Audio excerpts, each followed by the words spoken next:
Alright, what's up guys? My name is Zach and today I am driving a 2004 Mazda Rx-8. Up front is a 1.3 liter rotary engine and down below is a 6-speed manual transmission. If you'd like to read more of my thoughts, head on over to carmarshal.com/overdrive. But let's get back to that 1.3 liter rotary. Well, it is a Renesis 13B, 13B standing for the 1.3 liter. And of course it is a rotary engine, which means it doesn't have pistons. It has 2 rotors and an eccentric shaft, and that is all the moving parts the engine actually has. Now, this car is known for the rotary engine. That's actually why it's called the RX-8, the Rotary Experimental 8.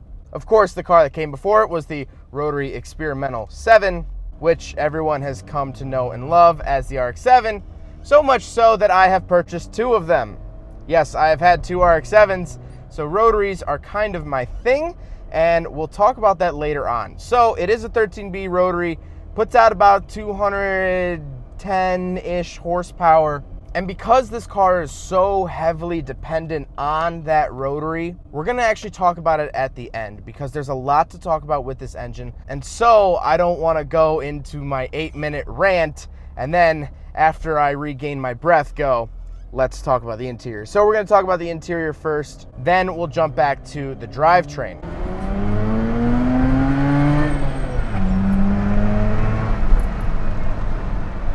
What's nice about this engine is that not only it revs to 9,000 RPM, that's your red line, but it does it so smoothly. This is really what the rotary's all about, is it's so smooth all the way up. If I didn't know any better, I would rev it to 11,000 RPM really before worrying about it. That's how smooth rotary engines are, and that's why people love rotary engines. There's no dip in the power band, there's no leveling off. It's just smooth all the way up to the moon, and I absolutely love it. So, in front of me, I have 3 gauge pods. In the middle, I get my center-mounted tachometer. My beautiful center-mounted tachometer revs to 9,000 RPM. Now, interestingly enough, I don't actually have a physical speedometer. I have a digital speedometer, which is inside the tachometer. I don't get a physical one, which is interesting. I feel like I don't see this in cars all that much, is that I straight up don't have one. But to the left, I have coolant temperature, very important in rotaries, and my fuel. And then on the right, I have my oil temperature and odometer. On the steering wheel, I have the controls for the center radio. I have volume, mode, and mute, which is nice that mute is its own button. Then on the right, I have my cruise control options. To the left, I have my dimmer switches and traction control button. And then I have my window switches on the door. They're sort of almost at like a 90-degree angle. They're really oddly angled, but that's okay. In the center, I do get a little red readout. This is very, very typical of Mazda in the 2000s. The Mazda 3s had them. The Mazda 6s had them. It's just a little readout giving me my time, my channel, outside temperature, where my airflow's going, stuff like that. Then we have the radio. Now, this is the factory radio, which would be very hard to change out since it's sort of integrated into the dash. It's not a bad radio by any means. You do have a CD player and all that stuff, so it's not the worst thing in the world. I wish you could change it out, maybe get some Apple CarPlay in here, maybe update it a little bit, but tis what tis. Then I have my AC controls down at the bottom of the radio. It is integrated into that same bezel as well. Then I have a nice little cubby hole, and then I come to the shifter. This is not the stock shift knob, but it is the stock throw, which is really short, really notchy, and I really like it. Then down on the center console, interestingly enough, I actually do have heated seats here in the RX-8. This was an option to get heated seats, and I like it a lot. Then off to the right, we do have the physical parking brake, which has a knuckle guard for some reason. I don't know how hard you're trying to park this freaking car, but you know, I guess you have protection. Then I have a slide open cup holder in the center console. The seats are nice and comfortable. They hold you decently. They're not very aggressive racing seats, I would say, but they do hold you pretty nice. And they do have rotor shapes cut out in the middle, so you gotta love it there. Now, speaking of seats, this is actually a 4-seater, so we will do a back seat review. All right, so I'm in the back of the 2004 Mazda Rx-8, and before I start talking about the back seats, The doors are actually suicide mini doors. So it actually, I guess, technically is a 4-door. I'll show a video from the outside. Kind of a cool idea and something you don't really see on sports cars. But now that I'm back here, there are 2 bucket seats. There is no middle seat. So this is a 4-seater. There is no 5th seat belt. But I do get a little center console here. Nothing too crazy there. And then I have little flip out cup holders. It's decently comfortable. It's kind of has a sporty feel back here. I almost feel like I'm in the back of like a Cessna, like a small airplane. It sort of has that, like, this is my own little space. I like that it's a 2+2 and that the center console continues from the front all the way to the back. There is a little rear locking storage area back here, but other than that, it's a nice back seat. You know, this would be a very fun car for 4 people to ride in, and that's really, really cool. So the back seat honestly gets 2 thumbs up because it's a sporty car that you could actually fit normal human beings in as well. Couple things to finish out the interior. First of all, I do have a sunroof. It is a power sunroof, which I like that it gives you 2 different buttons, one to tilt it and one to slide it open. So using just the slide button, you know for a fact that when you close it, it's absolutely closed. I hate cars that it's all one button because then it slides all the way forward and then it tilts up and you have to sort of tilt it back. And then if you go through a car wash, you're a little nervous that it isn't fully tilted back, blah, blah, blah. 2 different buttons makes it easy.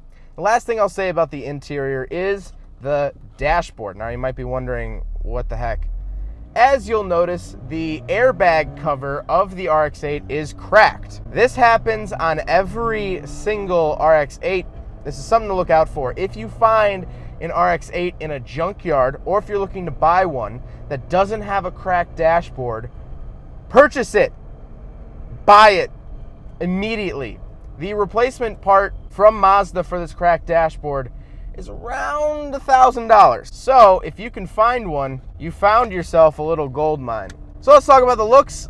You know, the RX-8 is really growing on me. Coming from RX-7s, it's supposed to be, in my mind, the fat, older cousin. And in some ways it is, but honestly, I like this gray color. I like the wheels. Now, these are not factory wheels, but I do think that they fit the car well. And honestly, overall, it's not a bad looking car. I've actually sort of come around to sort of like it. There is a Series 2, a later model, which I hope to review one day, and those do look a little bit better. But in terms of cars go, it's not all that bad. So let's get back to the 13B, the Renesis 13B. Don't get that mixed up. This is a Renesis 13B. This is totally different than RX-7 13Bs. Now, the Renesis is sort of the bad egg of the group.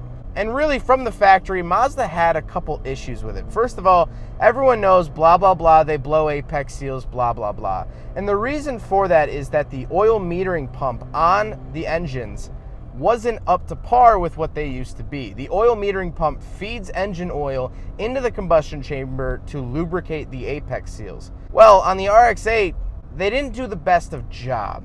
And so it's sort of like walking around in shoes without socks on. Yeah, you can stand it for a while, and it works for a while, and it's totally fine for a while. But if you start walking 5 miles, 10 miles, 15 miles, without socks on your shoes, it's gonna be a bad day. You're gonna get some blisters. And that's exactly what happens to this engine. The other thing is that this engine is just designed completely differently than other 13Bs. The exhaust ports are actually on the irons instead of the housings like traditional rotaries. The apex seals are thinner, the rotors are lighter. And so a lot of people say, oh, these cars blow up at 80,000 miles. 80,000 miles and those engines are toast.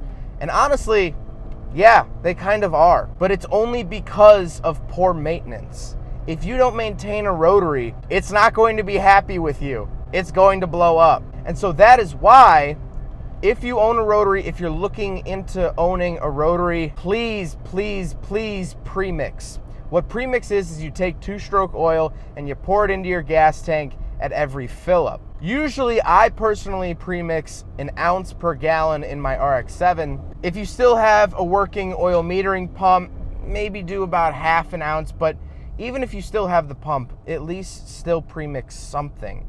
That way you're going to ensure the longevity of your engine. The other thing is let the car warm up before you rip on it, but also don't let the car get too hot. You can overcook a rotary. Relative to piston engines, yes, you do have to do a lot more maintenance to keep these things on the road. But relative to the rest of the world, you have to put some oil in your gas tank and you have to be mindful of temperatures. That's really it. And so honestly, I like the RX-8 a lot. I really, really do. I just think that this engine was not Mazda's best effort. These RX-8s are the reasons why Rotaries get a bad rap, is that owners don't understand them. They don't understand you have to premix and you have to take care of them and you have to maintain them. People don't understand that. And so when this car came out, it was competing with Nissan 350Zs. I always make this comparison. It came out at the same time as the 350Z. And so a 350Z is a V6. It's a 3.5 liter V6. And yeah, you can hop in that thing, beat the crap out of it, and change the oil every 7,000 miles and you'll be fine. So that's the mindset of people going into this. But you can't treat an RX-8 like that. You have to take care of it. You honestly have to kind of be about that life if you're gonna buy an RX-8. Especially if you buy an automatic. If you buy an automatic RX-8, please, for the love of God, shift it into neutral and rev it to 9 grand at least once a drive. That's gonna help carbon buildup dissipate. But getting past all of that, getting past the quirky engine maintenance, the weirdness of the rotary, getting past all of that, driving an RX-8, when they work phenomenally. The car handles amazing. It's agile. It's smooth. It revs to 9 grand without you even knowing it. It's a fun car to drive. And so driving this, it really makes me want to daily drive one. It makes me want to get one just for getting to and from school, because it actually feels like a normal car. You see, my RX-7, it's an 85 RX-7. You feel every little vibration in the road, every little bump, crack, and crevice. But this feels like a normal car. I have air conditioning. I have a CD player. I have heated seats. This is a normal car. And so for that, it kind of has me wanting one. It's a normal rotary car. Well, I want to thank you guys so much for watching. I want to thank Thomas for letting me take out his RX-8 and get my little Renesis 13B rant out of the way. I really do like these cars. If you are going to buy one, and if the motor's bad, just do an REW swap. Look it up. It's the FD twin turbo engine. You're going to make more power, and it's going to be a lot more reliable of an engine. But you got to love a rotary. At the end of the day, this car is really that friend that everyone makes fun of, but at the end of the day, he's still in the gang. He just kind of gets more crap than other people. But I hope you guys enjoyed the video. Don't forget to rate the video, comment on the video, and subscribe if you really liked it. Take care, guys.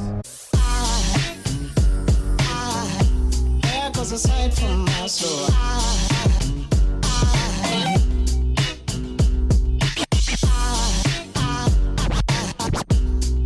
aside